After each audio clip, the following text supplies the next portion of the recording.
Análisis de la imagen fotográfica. Los integrantes del equipo somos Andrea Jimena, Melissa Michel, Alday Ruiz y Luis Antonio.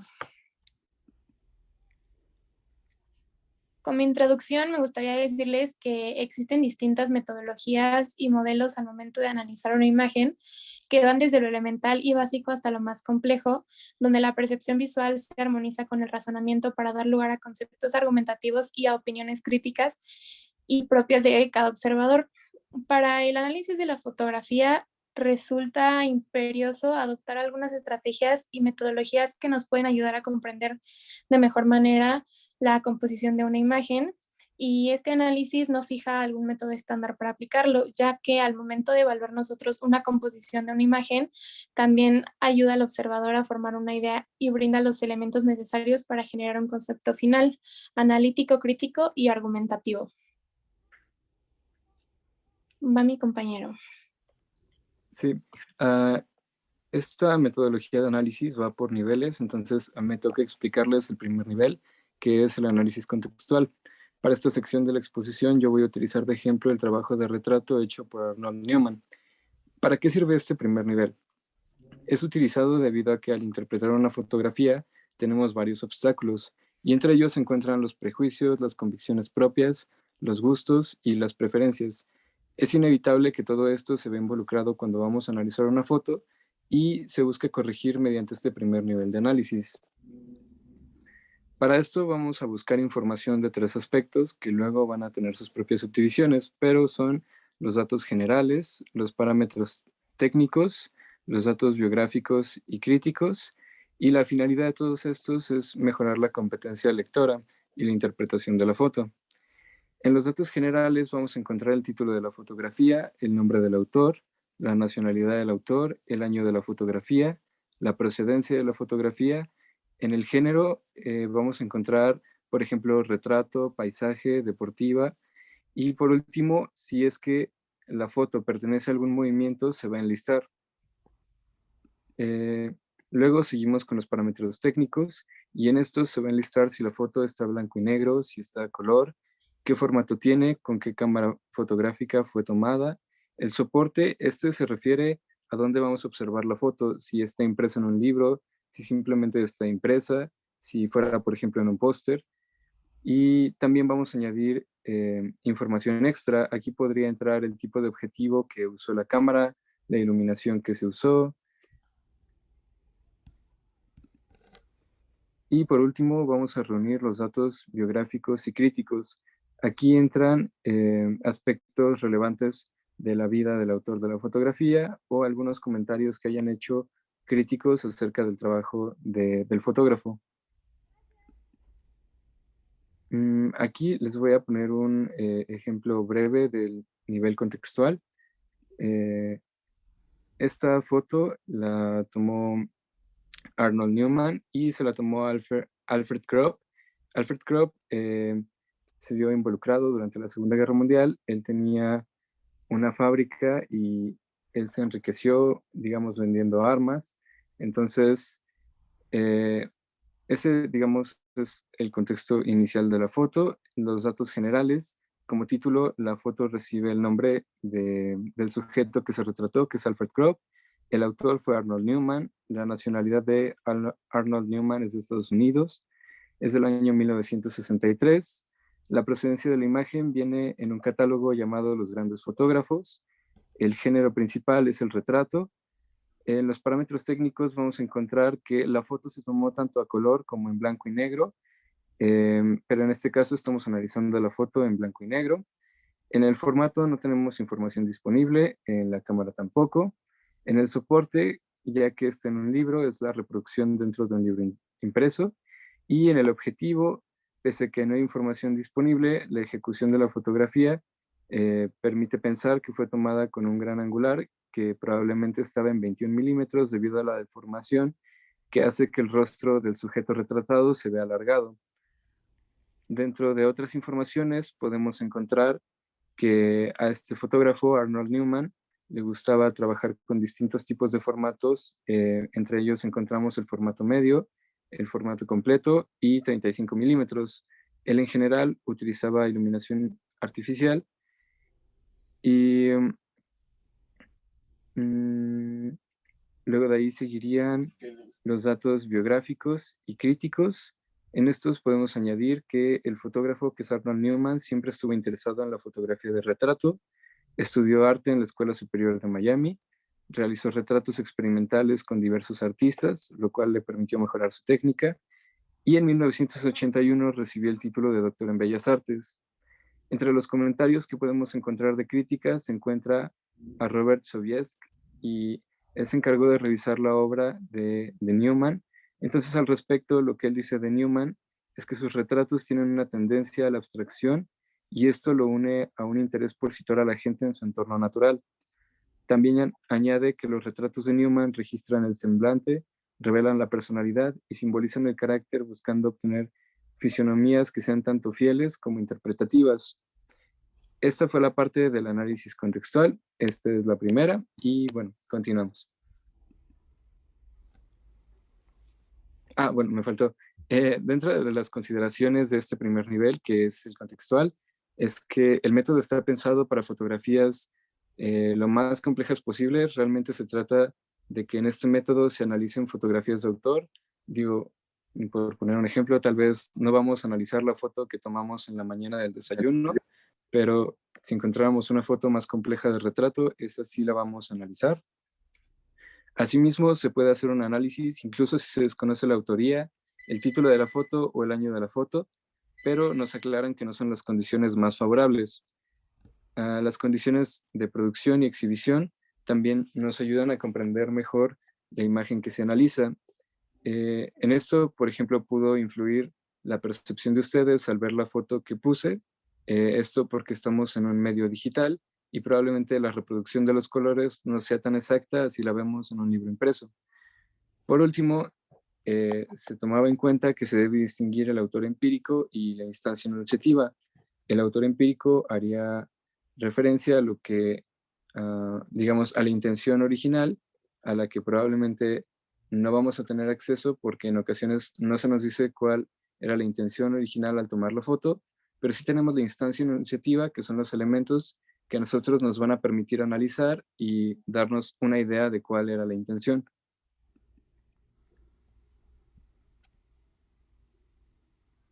Ok, yo les explicaré el nivel morfológico.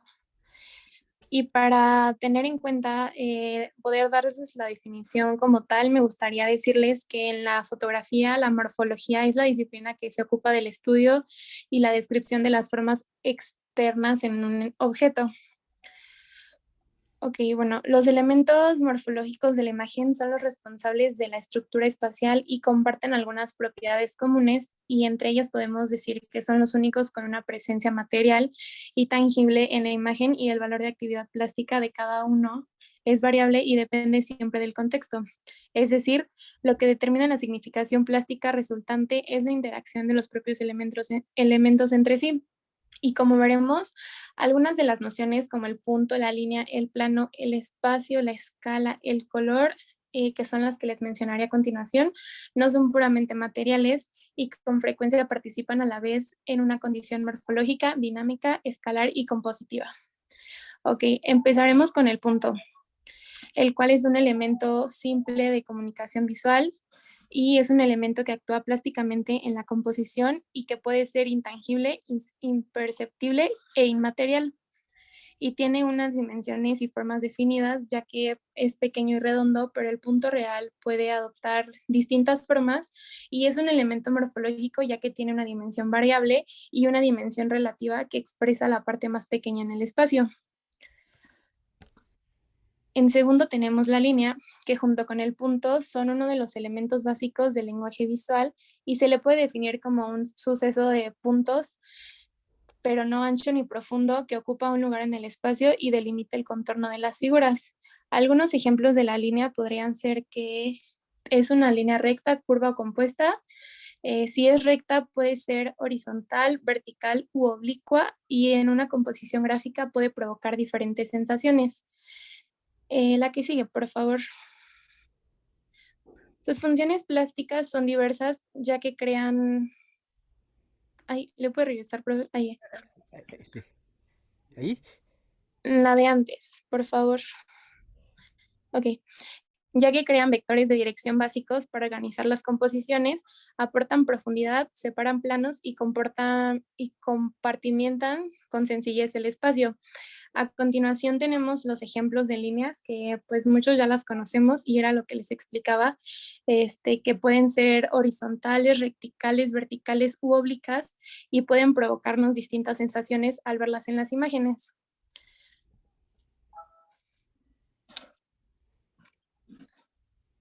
Aquí son algunos de los ejemplos que les pongo.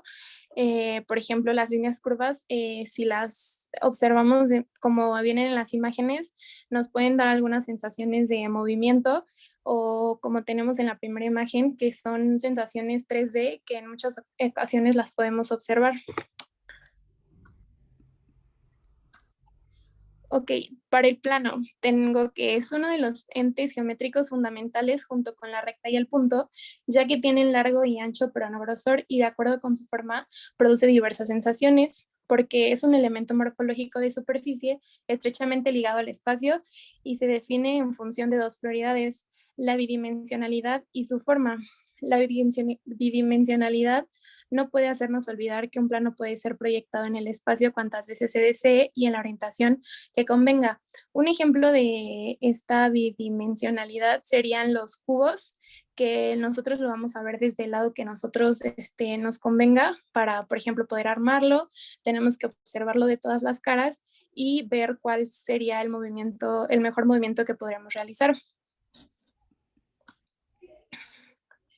Algunos tipos de planos son los regulares, los cuales son más sencillos con formas geométricas reconocibles, ya que tienen lados y ángulos de la misma longitud y una sensación visual de estabilidad.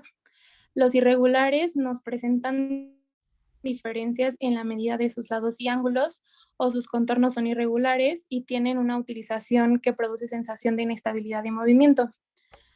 La superposición es de formas que se crean sensaciones de cercanía o lejanía. El volumen son los planos geométricos unidos entre sí que aparentan una visión 3D, y la profundidad, que son diferencias de tamaños o por aclarado de color, que sería como un degradado. El siguiente sería el color, el cual podemos definir como la cualidad variable que poseen los objetos y una sensación que percibimos gracias a la existencia y naturaleza de la luz, y tienen algún aspecto más llamativo en algunas imágenes. Los colores primarios de naturaleza lumínica serían el rojo, el verde, el azul, y los colores pigmentos serían el rojo, el azul y el amarillo. Y por último tenemos la forma, que es el elemento de naturaleza híbrida a medio camino entre lo perceptivo y la representación. Lo reconocemos por patrones que guardamos en nuestra memoria y se nos permite identificar los objetos de nuestro entorno.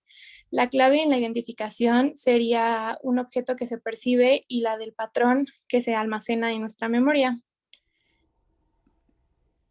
Y la clasificación de las formas serían las formas orgánicas o naturales, que son las que pertenecen a la naturaleza y que el hombre recurre para sus creaciones artísticas. Podrían ser incluso como las vemos, una planta, una flor, o una estrella de mar o las conchitas de mar que van adaptando su propia forma.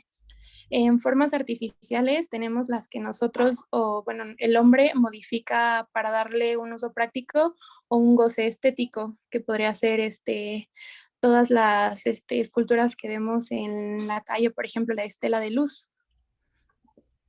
Tengo las formas regulares, que son las geométricas y son básicas como el círculo, el cuadrado y el triángulo. Y las irregulares, que son las que se han utilizado líneas rectas y curvas, no poseen reglas alguna y suelen ser la unión de dos o más formas geométricas, como lo muestra la imagen de la derecha arriba. Y sería todo por mi parte. Yo les voy a hablar del nivel 3, que es el nivel compositivo. La siguiente, por favor. Bueno, la primera parte es el sistema sintáctico o el compositivo, que abarca la perspectiva, el ritmo y la atención. La primera, la perspectiva, se forma con la interacción de las líneas de composición y la ausencia de la constancia de la percepción de las formas. Por ejemplo, si alguna forma rectangular se encuentra en los puntos de fuga, se llega a ver algo distorsionada. Y también implica la profundidad de campo. La siguiente, por favor. La profundidad de campo es como hasta dónde se llega a ver de una forma nítida la fotografía. Esta se forma, se obtiene con grandes angulares y diafragmas muy cerrados. Por ejemplo, en la imagen, la última imagen es capturada con un F11, que es un diafragma cerrado, y se alcanza a ver hasta los árboles, mientras que en la primera, que es con un F2.8, solo se alcanza a ver las flores. La siguiente, por favor. El ritmo se menciona que es un término difícil de definir. Esto normalmente es utilizado en la música, pero se podría decir que es la repetición. Cuenta con la periodicidad, que implica la repetición de elementos o un grupo de elementos, y la estructuración, que es el modo de organización de las estructuras repetidas en la misma composición. Y la tensión, que aparece en las composiciones que presentan un equilibrio llamado equilibrio dinámico. Los factores que crean la tensión visual son las líneas que expresan movimiento. Por ejemplo, en la imagen se cuenta con un barrido, que es una técnica que utiliza las líneas como elemento dinámico y le da tensión a la imagen. Y también con figuras geométricas irregulares. Cuanto más estas figuras difieran de las formas simples, mayor será la tensión en la fotografía. La siguiente, por favor. El siguiente es el espacio de la representación. El primero es el campo y el fuera de campo. El campo fotográfico se define como el espacio representado de la materialidad de la imagen y que constituye la expresión plena del espacio de la representación fotográfica. Pero la comprensión del campo visual presupone siempre la existencia de un fuera de campo que se le supone contiguo y que lo sustenta. El otro, que es el abierto cerrado. La representación de un espacio abierto tiene una serie de implicaciones con respecto al objeto fotografiado y también con el tipo de relación de fruición de la imagen que promueve al espectador. Y con los espacios cerrados pues pasa lo mismo, que es un efecto metafórico que supone la representación de otro tipo de espacio. Con el interior y exterior pasa lo mismo. El espacio concreto, sus implicaciones respecto a la determinación con el objeto fotográfico, con el objeto fotografiado y con lo que le promueve al espectador. El espacio abstracto igual es un efecto metafórico que se supone la representación de uno u otro tipo de espacios. La siguiente, por favor. El concreto y abstracto. La representación del espacio concreto tiene unas implicaciones con respecto al objeto que se fotografía y la relación con el espectador, y de igual forma con el abstracto, que supone la representación de uno u otros tipos de espacios. El profundo y plano, este abarca también la perspectiva y la profundidad de campo. En este nivel se trata de valorar en qué medida la representación plana del espacio se corresponde con una mirada más estándar como el clasicismo frente a la representación de la profundidad. La habitabilidad hace referencia al tipo de implicación que la representación fotográfica promueve en la operación de la imagen de lectura. La caracterizan de un espacio como el espacio simbólico que se produce cuando la representación fotográfica se aleja de la vocación inicial de la fotografía, en tanto que huella de lo real. También cuenta con otros puntos, que es la puesta en escena, que destila de una ideología concreta y que el análisis no se puede ver. Con otros, pues implica otros conceptos que pudieran estar relacionados a este nivel. Y en comentarios, pues se recomienda al término del análisis de este nivel realizar una síntesis de los aspectos más relevantes. La siguiente, por favor. Por último está el tiempo de representación. La primera es la instantaneidad, que hace referencia a cómo la fotografía constituye siempre la representación y la captación de una pequeña fracción del tiempo continuo temporal. Cartier-Bresson hablaba del instante decisivo, que se refiere a la importancia del momento de captura fotográfica. O sea, como el momento en el que es congelada la imagen y este valor es trascendental. Las fotografías de Timothy O'Sullivan y Robert Adams apuntan a la categoría aspectual de la puntualidad. La puntualidad en algunas fotografías, como la del paisaje de Robert Adams, se concreta en términos exclusivos de la terminatividad, mientras que en las fotografías de Philip Halsam, generalmente el tiempo congelado es una estrategia para provocar un efecto extraño hacia el espectador, como en algunas de sus fotografías, como en el retrato de Dalí. La siguiente es la duración, que esta es otra opción exclusiva del texto fotográfico. Por ejemplo, las fotografías realizadas a baja velocidad ofrecen una vista peculiar del mundo que pues nos rodea, mientras que el barrido, que es otra técnica que antes ya mencioné, transmite la idea de la duración, que también pues suma la idea del movimiento,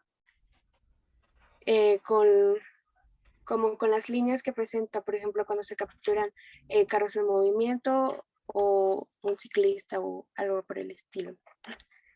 La siguiente, por favor. La temporalidad es utilizado con frecuencia como sinónimo de la duratividad, que es la concepción y representación del tiempo como duración. Se ha querido diferenciar este parámetro para dar cuenta de aquellos casos en los que la fotografía no presenta ningún tipo de marca. Por ejemplo, en la fotografía publicitaria, normalmente las marcas temporales no se muestran. El tiempo subjetivo es el reconocimiento de una poética simbólica que dependerá del sujeto que realice el análisis.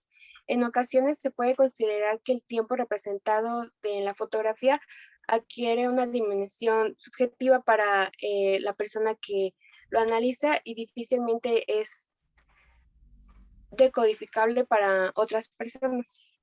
La siguiente, por favor. Y por último, el tiempo simbólico, que se produce cuando la representación fotográfica se aleja de la vocación inicial de la fotografía, que se puede decir que es como una realidad que existe más allá de lo representado. Por ejemplo, en la fotografía de Alfred Stieglitz, que en su trabajo de equivalencias, las imágenes de los cielos con las nubes casi inidentificables, se puede hablar de un tiempo simbólico, cuya poética descansa en el omnismo de la representación, que es con un tipo de temporalidad que el desciframiento es imprescindible de la actividad del intérprete.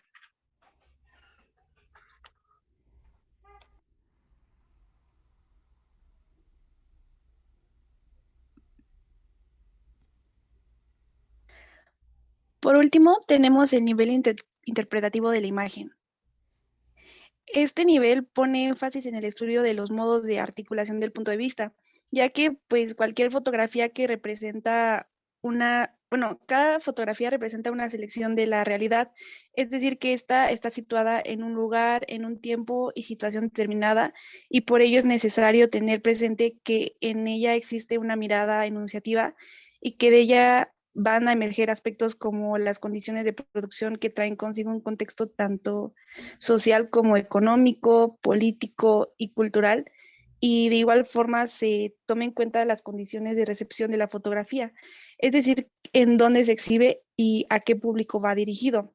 Y para ello podemos decir que el nivel interpretativo va dirigido hacia una interpretación global del texto fotográfico.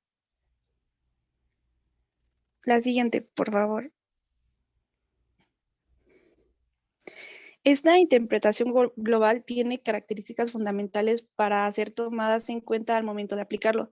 Por ejemplo, este es de carácter subjetivo, ya que, como vimos anteriormente, se tiene que contemplar la existencia de significados al interior del encuadre, los cuales nos lo van a dar con los colores, las texturas y las formas.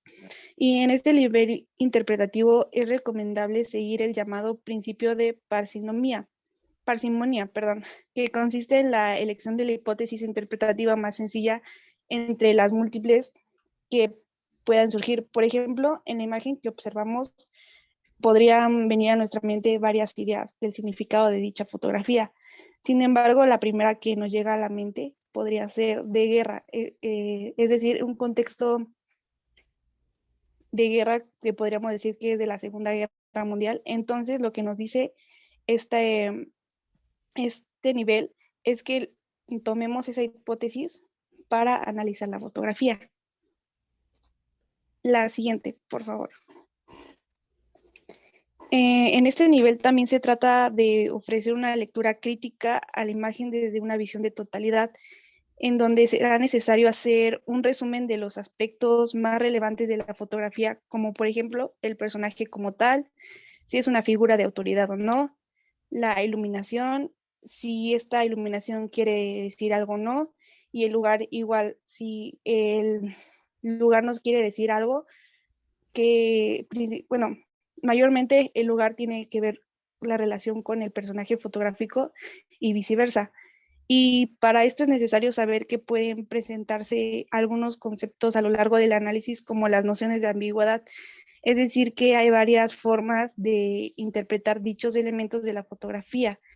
Otro concepto es la representación clásica, la representación barroca y el neobarroco, los cuales son empleados como categorías metahistóricas, ya que, por ejemplo, cuando hablamos del arte barroco, nos referimos a un arte inmerso en una época determinada, así como técnicas y significados determinados. Por ejemplo, cuando hablamos cuando decimos que una fotografía tiene una representación barroca, es porque tiene técnicas y una ideología de una época histórica determinada. Y la siguiente, por favor. Ahora vamos con los aspectos que se deben de tomar en cuenta para el análisis en el nivel interpretativo. El primero es el punto de vista físico, en el cual, como sabemos, el encuadre de una fotografía es resultado de la selección de un espacio-tiempo que están dados y también responden a un punto de vista y una determinada manera de mirar, lo que implica una relación entre elementos. La siguiente, por favor.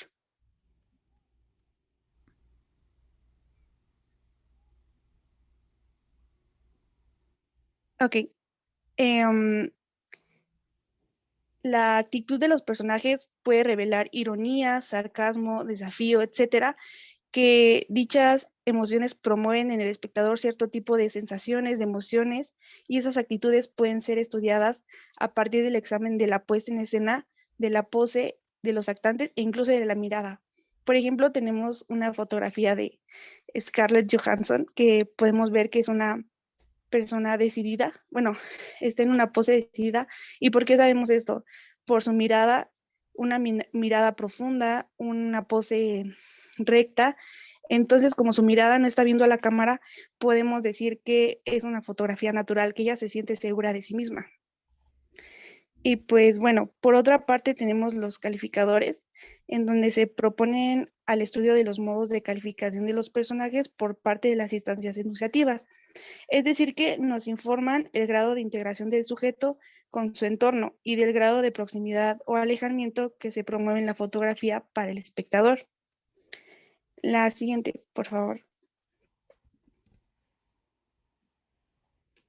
La transparencia, sutura y verosimilitud tiene que ver con la fractura del principio de transparencia enunciativa o de borrador de huellas enunciativas, que es conseguido mediante la presencia de numerosos elementos expresivos o de técnicas compositivas que crean una artificiosidad, poniendo en juego la verosimilitud de la puesta en escena. Por ejemplo, tenemos esta imagen. Como podemos ver, el mensaje pues es claro, es una chica que se encuentra en un lugar público y pues está siendo acosada por un grupo de hombres que no deja de mirarla. Sin embargo, a simple vista podemos darnos cuenta que a través de elementos como la iluminación, el enfoque de los personajes, que es una escena planeada y por lo tanto, bueno, por así decirlo, no es real, aunque el mensaje sí lo sea.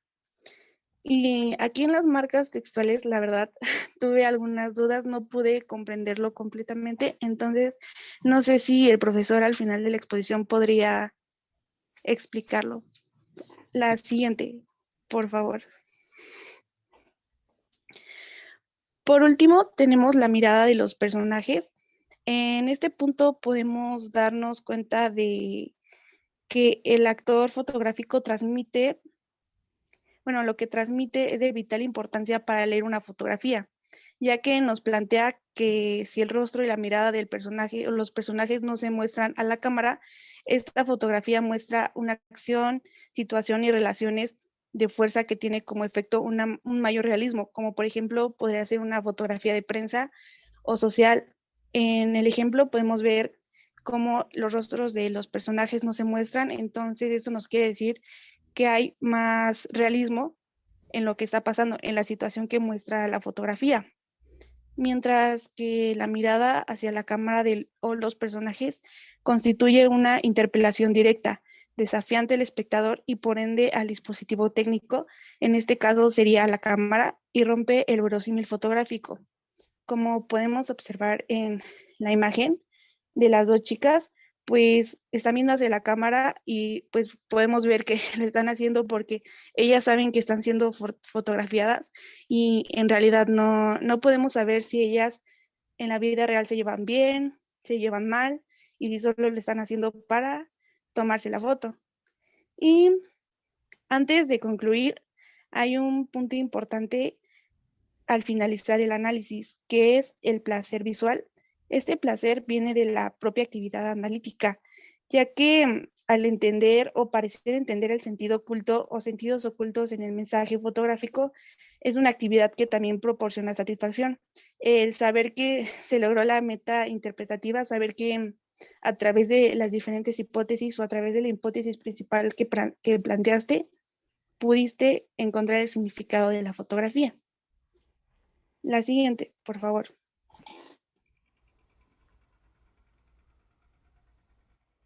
Y tenemos nuestras conclusiones.